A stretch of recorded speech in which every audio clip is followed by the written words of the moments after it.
Ah-ma-wa-Ya-sha-ah-la Israel, Shabbat Shalom. It's March 17th. How y'all doing?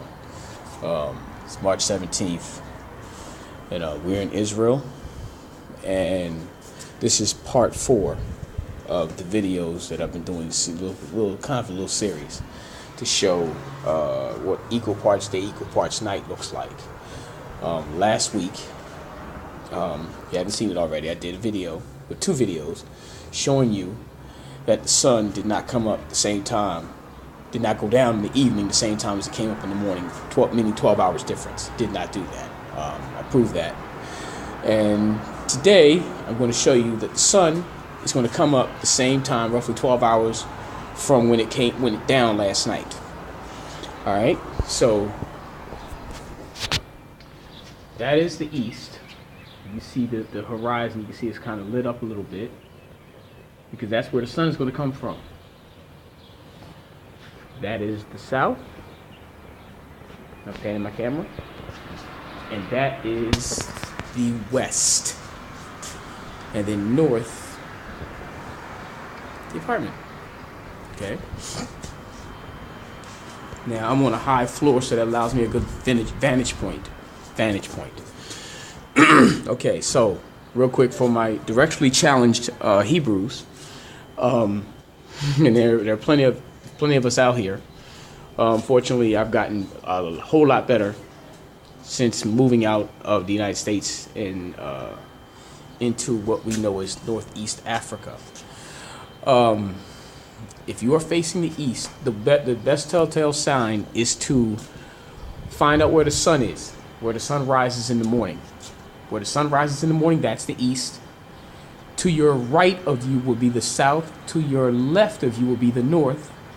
And obviously the back of you will be your west. Now if you're facing west and the sun is setting, if it's that way and the sun is setting, then your south would be your left. Your north would be your right, and the east would be behind you. All right? If the sun is high in the sky, then you want to find out where the water is, where the ocean is. If it's the Atlantic Ocean, you're going to face that, and then that'll give you a telltale sign right there. If it's the Pacific Ocean, you face that, and that will mean that's the west. The Atlantic Ocean is the east, the Pacific Ocean is the west. Find out where those 2 oceans are depending on where you are. All right. So, let me get up here. Oh, matter of fact, hold on. Let me get the time down. Okay. All right. So, according to these clocks, it is 5:47 a.m. September 17th. I'm sorry. March 17th, 2018. March 17th, 2018. Still early for me. So now the horizon's starting to get a little brighter. Sun hasn't peaked out yet,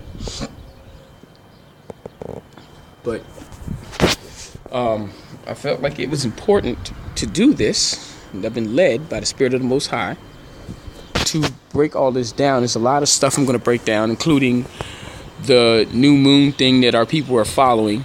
Waiting for the new moon to determine when their dates come in, which is off. That was given to us by the Greeks.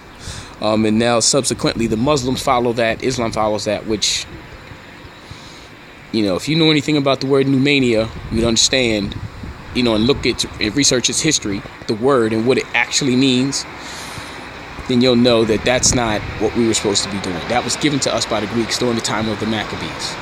Before that, we were following the full moon to start our months off. That's kind of important to know, so that that's not God's time clock. God's time clock, God basically, when he put up the lights, they were all bright, all full, all new. If you were to go in the store and buy a light bulb, you're not going to buy a light bulb, take it home, and then it lights up only a quarter of the way.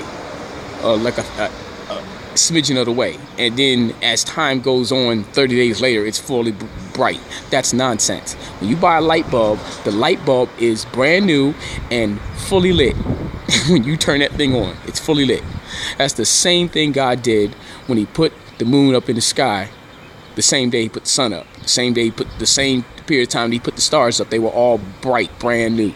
There was nothing out there to deflect them or anything like that.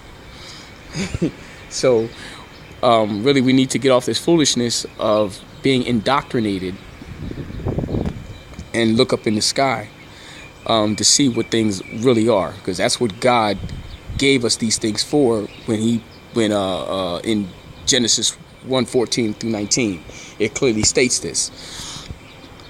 But because we have been indoctrinated by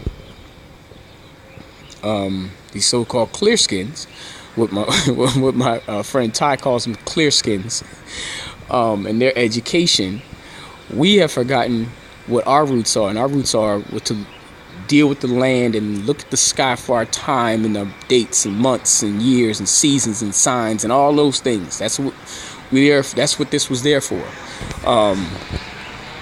So that thing is getting brighter now. So let's see, it's 5:50. There it is, 5:50. Now there is a building kind of in the way right now, but I think that the orb is right there. It's right behind that building. But like I said, unfortunately, it's in my way, so I can't really see when it's going to pop. But that's okay. It's going to come up. Once it comes up over that building, then, you know, if it would have been favorable if it came over a little bit to my right, or to your right, or slightly to your left, looking at the screen. So, like I say, I'm just doing this thing, proving all things, as scriptures say. I believe that's 1 Thessalonians 5:21.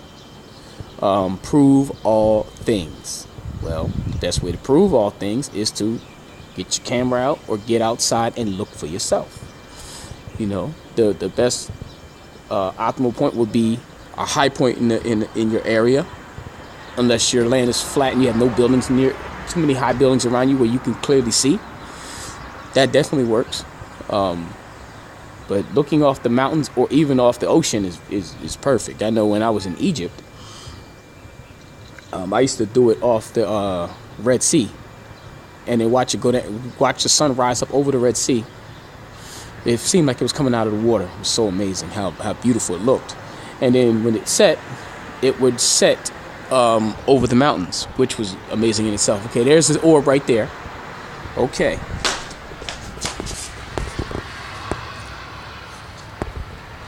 Alright, so that's why I was thinking I couldn't see it. It's 5:52. I can see the orb over the building. So